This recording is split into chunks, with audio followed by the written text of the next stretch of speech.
Welcome sa Panlasang Pinoy! Ako po si Vanjo Merano at alam niyo ba na ilang linggo na lang, Pasko na! Kaya naman napapanahon itong ating featured dish ngayong araw na to. Magluluto tayo ng isang dish na madali nang gawin at masarap pa. At isa pa, creamy pa to.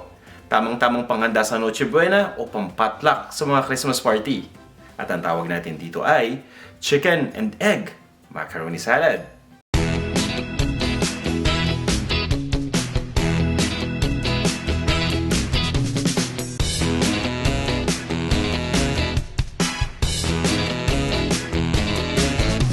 Ito yung mga sangkap na gagamitin natin sa ating recipe.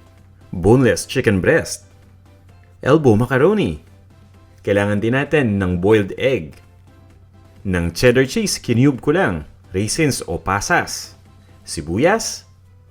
Parsley, chinop ko lang ito. Asukal, ground black pepper. Asin. At ng Lady's Choice, real mayonnaise. Optional ingredient din ang pineapple chunks sa ating recipe. At ito naman, hinanda ko na rin itong kompletong lista ng mga sangkap nang sa ganun magamit nyo itong gabay sa pamimili.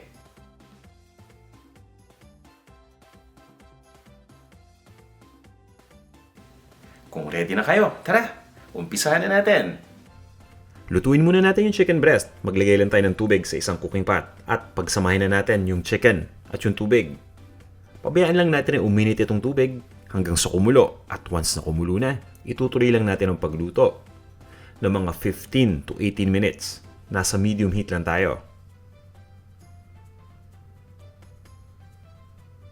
At pagkatapos, tatanggalin ko lang yung chicken dito sa ating lutuan. Ilagay lang muna natin ito sa isang malinis na plato. Papabayaan ko munang mag-cool down yung chicken. Pagkatapos ay hihiwain ko lang ito into cubes at iset aside muna natin. Gamit itong tubig na natira sa pagpapakulo ng manok, ilagay na natin yung elbow macaroni. Kumbaga lulutuin natin itong elbow macaroni dito sa tubig or sa chicken stock. Chicken stock na ang tawag ko dito dahil napakuluan na natin ng manok. Para nang sa ganun, yung lasa ng chicken ay ma-absorb ng macaroni para mas maging malasa ito. Huwag natin kalimutang halu-haluin pagkalagay pa lang nang sa ganun ay hindi ito magdikit-dikit sa isa't isa. At importante rin na tingnan natin yung package instructions nitong elbow macaroni. Kadalasan kasi magkakaiba ng instructions yan pagdating dun sa tagal ng pagluluto. Depende yan sa brand. So ang gagawin ko ay tatakpan ko lang itong ating lutuan. At itutuloy lang natin ang pagluto sa macaroni base dun sa nakalagay sa package instructions. At this point, ready na itong macaroni, lutong-luto na. I-discard lang natin yung tubig o tatanggalin lang natin yung tubig, i-drain natin. Pagkatapos, ilalagay ko lang itong macaroni sa isang malaking bowl. I-set aside muna natin. Ngayong ready na yung manok at yung macaroni, gawin na natin yung salad dressing. Kailangan natin ng ating Lady's Choice mayonnaise. Ilalagay lang natin yung mayonnaise sa isang malaking bowl. Ang gagawin natin ngayon ay paghahalu-haluin lang natin lahat ng mga dressing ingredients. Kung gusto nyo talagang creamy itong ating chicken and egg na salad, damihan natin yung ating Lady's Choice mayonnaise. Pero syempre, nasa sa inyo yan. For the meantime, sundan nyo muna yung amount na nakalagay dun sa ingredient. At kung sa tingin ninyong kulang pa ng mayo, pwede pa nating dagdagan. Ilagay na rin natin itong sibuyas. Ito ay minced onion o sibuyas na hiniwa ko lang ng malilit na peraso. Pwede kayong gumamit ng dilaw o ng pulang sibuyas. Maglalagay na din ako ng ground black pepper, ng asukal, at ng asin. At pwede rin tayong maglagay ng sweet pickle relish kung gusto niyo na may konting tamis pa at may konting asim. Para doon naman sa mga gustong gumamit ng pineapple chunks o pineapple tidbits, pwede ninyong ilagay yung konting juice dito. Nang sa ganun lumasa rin. Haluin lang natin itong mabuti. Basta sisiguraduhin lang natin nag-mix na mabuti lahat ng mga ingredients na nandito sa ating bowl. At itatabi lang natin ito. I-assemble na natin yung ating macaroni salad. So ito na yung macaroni na naluto na natin. Nilagay ko lang sa isang malaking mixing bowl. Ilagay na natin yung raisins. At isusunod ko ng ilagay yung cheese o yung keso. Ang gamit ko ay cheddar cheese na hiniwa ko lang into cubes. Pwede kayong gumamit ng kahit anong keso na paborito ninyo. Basta yung keso na gagamitin natin yung medyo matigas yung tipong hindi madudurog kapag hinalo. Ito naman yung chicken na pinakuluan na natin kanina. Hiniwa ko lang din into cubes. At pwede na tayong maglagay ng pineapple chunks dito sa process na to kung gusto ninyong maglagay ng pineapple. Ang gagawin ko, ito-toss ko lang ito para lang bahagyang mahalo lahat ng mga ingredients. At kung napansin niyo, hindi ko pa nilagay kagad yung itlog. Medyo malambot kasi yung boiled egg, baka madurog kagad. Kaya sinasabay ko na yung boiled egg pati yung salad dressing.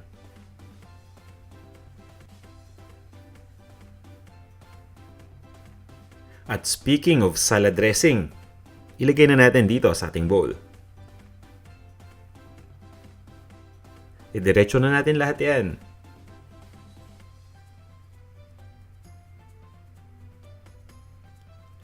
Yung iba sa atin, gusto yun talagang festive at malasang malasa yung kanilang macaroni salad. May mga naglalagay pa nga ng shredded cheese bukod dun sa cheese na nahiwa na natin to cubes. So pwede na rin gawin yan. Yung shredded cheese, ihalo lang natin sa dressing o pwede na natin idiretso kasama ng macaroni. Ito naman yung itlog. Ito yung boiled egg na hiniwa ko lang din. Kung gusto ninyong mas makulay, pwede pa nga kayo maglagay dito ng bell peppers, yung pula o yung kulay green. O kahit pagpasamahin na natin pareho, okay lang din yan. I-toss lang natin ito. Ito yung pinakamadaling parte, yung pag-toss. Yan. Basta siguraduhin lang natin na nahalo na mabuti lahat ng mga ingredients. Pero syempre, dahan-dahan pa rin yung pag-toss natin para hindi madurog yung itlog at yung iba pang mga malalambot na ingredients na nandito sa ating bowl. At once na ma-toss na natin itong salad, hindi pa yan nagtatapos dyan. Yung iba sa atin, syempre sabik na. Pwede na kumain kaagad. Pero maglalagay pa tayo ng konting parsley. Nakakatulong itong parsley para magpalasa sa salad at syempre napapaganda din ito yung overall na itsura ng salad para mas maging appetizing. Ito-toss ko lang ito. Yan, for the last time, itoss lang natin itong salad para lang humalo yung parsley. At mas gusto ko sa aking chicken and egg macaroni salad yung medyo malamig ng konti. Kaya ang ginagawa ko, kino-cover ko lang ng wrap itong aking mixing bowl. Idediretso ko lang to sa refrigerator. I-refrigerate lang natin ito ng 1 oras bago natin i-serve.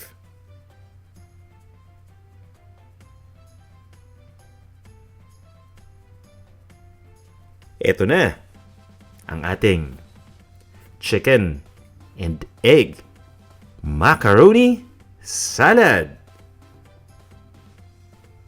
Tara, kain na tayo. Maraming salamat sa inyong lahat sa pagnood ng video na to. Sana may natutunan na naman kayong bago. At sana makatulong ako para mas mapasarap ang inyong Pasko. Pero sandali lang bago ang lahat, batian portion muna tayo. Ito yung mga kaibigan natin na laging nagko-comment sa ating mga video. At isa-isa na natin sila. Hindi ko mababati lahat, pero kumbaga sa susunod na video, isunod natin yung ibang mga pangalan. Sa ngayon, hello muna kay Eva Marasigan, kay Blah Blah Man. Hello rin, Liza Urma at kay Iman Lakyas. Hi sa'yo, kusina ni Mrs. At kay kusina ni Jay. O, dalawang kusina na to Hello rin kay Agimat. At kay Emilia Santos. Twitch 2091. Rhea Lapenaid. Hello rin kay Catalina Calliope, kay Jules, kay Princess Sumanggid, Covalia Plantina, Gemma Pariol TV. Hello kay Norilyn Rivera, kay Queen Xiao. Hi rin sa'yo, Rosita Maano, Rodovina Potongan, kay Rev Scandler, at kay Karina Garcia. Ayan, maraming salamat sa inyong lahat sa laging pagnood ng ating mga video, sa pag-comment at sa pag-share na rin ito.